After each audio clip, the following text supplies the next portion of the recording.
আসসালামু আলাইকুম ওয়া রাহমাতুল্লাহি ওয়া বারাকাতুহু। যারা আমাকে শুনছেন এবং যারা দেখছেন প্রত্যেককে আমি আমার পক্ষ থেকে অভিনন্দন এবং শুভেচ্ছা জানাচ্ছি। একটা বিষয় নিয়ে কথা বলার খুব প্রয়োজন মনে করছি। বিশেষ করে ইদানিংকালের সময়টা খুব পাগলাটে একটা সময় যাচ্ছে। এখানে সোশ্যাল মিডিয়ার বরাতে আসলে যে কোনো বিষয় নিয়ে আসলে কথা বলছে এবং নিজেদের ইচ্ছা মতো উইদাউট কোনো প্রকার আসলে, যেহেতু এখানে কোনো প্রকার লিমিটেশন নাই কথা বলার, যেভাবে খুশি কথা বলে যাচ্ছে। তো তেমনই একটা ব্যক্তি, আপনারা হয়তো অনেকেই জানেন, ওনাকে দেখছেন, কোথাও কোথাও এই ভিডিওগুলো আসে। তো আমি দেখলাম যে ওই লোকটা প্রতিনিয়তই ধর্ম এবং আমাদের ধর্মের, বিশেষ করে ইসলাম ধর্মের প্রাণপুরুষ রাসূল পাক সাল্লাল্লাহু আলাইহি সাল্লামকে নিয়ে, ওনার চরিত্র নিয়ে ক্রমাগতই আক্রমণ করে যাচ্ছেন। তো এই বিষয়টা আমি আমার মনে করেছি যে এই বিষয়টা নিয়ে আসলে আমার একটা প্রতিবাদ হওয়া প্রয়োজন। বিশেষ করে আমি না, আমার মতো যারাই মুসলিম হিসেবে দাবি করে, আমাদের এই বিষয়গুলোতে কিছু প্রতিবাদ থাকা প্রয়োজন। যিনি করছেন আমার আসলে তার বিষয়ে কোনো কথা নেই, কারণ এরা এরকম করতেই থাকে। এই প্রজাতির যারা আছে তারা নর্মালি এই কাজগুলো নিয়মিত করতেই থাকে এবং ইন্টেনশনালি করতে থাকে। তো যে বিষয়টা নিয়ে আমি কথা বলবো, যে ভাইদের নিয়ে কথা বলবো, আমি দেখলাম ওই ভিডিওর নিচে প্রায় 5,000 থেকে 7,000 কমেন্টস এবং লাইক আছে। আমি ওই ভাইদেরকে নিয়ে কথা বলবো। এর মধ্যে আসলে দুই প্রজাতির, দুই পক্ষের লোক আছেন। এক হচ্ছে যে যারা এই লোকটার কথা শুনে দ্বিধাদ্বন্দ্বের মধ্যে পড়ে যাচ্ছেন। তো ওনাদের বিষয়ে আমার কথা হচ্ছে যে, প্রিয় ভাইরা, তিনি আল্লাহ রাসূল সাল্লাল্লাহু আলাইহি ওয়াসাল্লামের শুরুর দিকে আমি দেখলাম যে উনি আল্লাহ রাসূল সাল্লাল্লাহু আলাইহি ওয়াসাল্লামের বৈবাহিক জীবন, বিশেষ করে আয়েশা রাদিয়াল্লাহু তাআলার বিবাহের বিষয়টা নিয়ে প্রচুর পরিমাণে নেগেটিভ বক্তব্য রাখতেন। তো এটা এক পর্যায়ে মার্কেটে আসলে না চলার কারণে এখন উনি শুরু করেছেন যে আল্লাহ রাসূল সাল্লাল্লাহু আলাইহি ওয়াসাল্লামকে পাগল ছিলেন। ওনাকে আল্লাহ রাসূল সাল্লাল্লাহু আলাইহি ওয়াসাল্লামকে পাগল বলতেন মানুষ। ওই সময়ের মানুষ ওনাকে পাগল বলে সম্বোধন করত। এবং কোরআনের বেশ কিছু জায়গায় আল্লাহ সুবহানাহু ওয়া তাআলা ওনাকে সার্টিফাইও করলেন যে আল্লাহ রাসূল সাল্লাল্লাহু আলাইহি ওয়াসাল্লাম পাগল ছিলেন না, অর্থাৎ আল্লাহ রাসূল সাল্লাল্লাহু আলাইহি ওয়াসাল্লাম পাগল ছিলেন না, এটা ওকালতি করছেন। বিষয়গুলো এমনভাবে উপস্থাপন করা হয়েছে।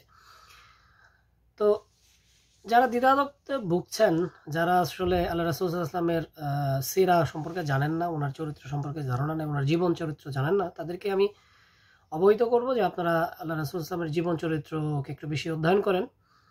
আর যে বিষয়টা নিয়ে সে কথা বলেছে, আল্লাহ রাসূল সাল্লাল্লাহু আলাইহি ওয়াসাল্লামকে পাগল বলছিলেন লোকেরা, এটা নতুন কোনো বিষয় না। এবং এটা ওই জামানায় ওনাকে শুধু পাগল বলেন নাই, ওনাকে জাদুকরও বলছেন। ভালো করে খুঁজে দেখবেন প্রিয় ভাই, যিনি আপনি এগুলো নিয়ে আসলে কটাক্ষ করছেন, ওনাকে জাদুকরও বলা হয়েছে।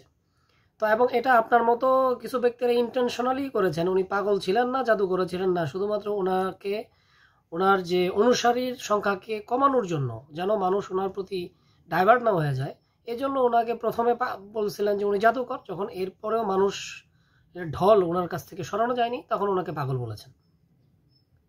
এবং এটা ইন্টেনশনালি করেছেন, যেটা মনটা আপনি করছেন এমনটাই করা হয়েছে। তো এখানে একটা বিষয় হচ্ছে, আপনার বিবেকের জন্য রাখা হইলো, যদিও আপনারা জানেন আপনারা আসলে ইন্টেনশনালি এগুলো করেন, তারপরও মানে আপনার কথার প্রকৃতি বলি, একজন ব্যক্তি যদি পাগল থাকে, তাহলে একজন পাগলের পক্ষে এত বড় একটা জাতিকে চেঞ্জ করা সম্ভব না। একটা পাগলের পক্ষে কখনো একটা রাষ্ট্র ক্ষমতায় আসা সম্ভব না। আর একটা পাগলের পক্ষে 19 বছরের ব্যবধানে একটা মানে উচ্ছৃঙ্খল জাতি, একটা মূর্খ জাতি, একটা অসভ্য জাতিকে এতটা সভ্য জাতির মধ্যে নিয়ে আসা সম্ভব না যদি একজন পাগল হইতো। তো সুতরাং যেমনটা ওই সময়ের লোকেরা ওনাকে ইন্টেনশনালি বলছেন মানুষ থেকে দূরে সরানোর জন্য, তো এখনও আপনার মতো লোকেরা এই ধরনের কাজ করেই যাচ্ছেন ক্রমানিয়ত। তারাও যেমন ইতিহাসের মধ্যে ভালো অবস্থানে নেই, আপনারাও থাকবেন না ইনশাআল্লাহ। তো এ হলো আমি এক ভাইদের কথা বললাম। আর দ্বিতীয় শ্রেণী আছেন যারা আমার মতো প্রতিবাদ করতে চান, করেন, তো তারা নর্মালি ওই ব্যক্তির ওই ভিডিওর নিচে গিয়ে আসলে গালিগালাজ করেন। এটাও সঙ্গত কোনো কারণ নাই। তো আপনারা যারা প্রতিবাদ করতে চান, তারা চাইলেই সোশ্যাল মিডিয়াতে কথা বলেন, এই বিষয় নিয়ে কথা বলেন, আল্লাহ রাসূল সাল্লাল্লাহু আলাইহি ওয়াসাল্লামের জীবনের বিভিন্ন বিষয় উপস্থাপন করেন, এটা উত্তম বিষয়। কিন্তু ওইখানে যে গালিগালাজ করাটা আসলে আমাদের মতো মুসলিমদের জন্য চায় না। তো সুতরাং যারা রক্তক্ষরণ হয় এদের মতো মানুষের কাছ থেকে এই ধরনের কটাক্ষ শুনে, তারা প্রতিবাদ করেন সুন্দর এবং সহজ পন্থায়, যেটা গ্রহণযোগ্য।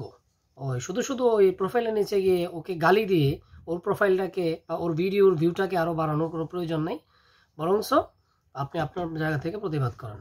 তো প্রত্যেক ভালো থাকবেন। আসসালামু আলাইকুম রহমতুল্লাহ।